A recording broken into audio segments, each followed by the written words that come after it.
பற்றி இன்றைக்கு இருக்கிற ஆட்சியை பற்றி சொல்ல வேண்டும் என்று சொன்னால் ஒன்றை மட்டும் நான் சொல்ல விரும்புகிறேன். சோசியல் மீடியா இன்றைக்கு எந்த அளவுக்கு பரவி கொண்டிருக்கிறது உங்களுக்கெல்லாம் தெரியும். அந்த சோசியல் மீடியா ஒரு வகையில் தான் நாளடைவில் அதையெல்லாம் மறைந்து போகத்தான் போகிறது. இன்றைக்கு சோசியல் மீடியாக்களை பார்க்கிற போது ஒரு காலத்தில் நாம் பழக்கத்தை பார்த்தோம்.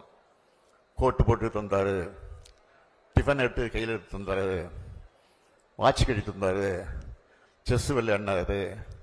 இன்றைக்கி கோட்டு போடல, பட்டு சட்டை வேசி விட்டு வந்தார். இதெல்லாம் இன்றைக்கு செய்திகளாக வந்து கொண்டிருக்கிறது. அவையெல்லாம் மறைந்து நாட்டில் நடைபெறக்கூடிய அக்கிரமங்களெல்லாம் இன்றைக்கு செய்திகளாக வந்து கொண்டிருக்கிறது.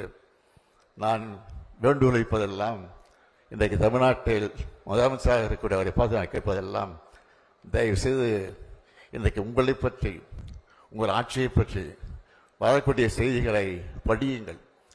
படித்து அதற்கு உண்மையை கண்டுபிடியுங்கள், அதற்குரிய நடவடிக்கை எடுங்கள் என்பதுதான் என்னுடைய அன்பான வேண்டுகோள் என்பதை மாத்திரம் எடுத்து சொல்லி நம்முடைய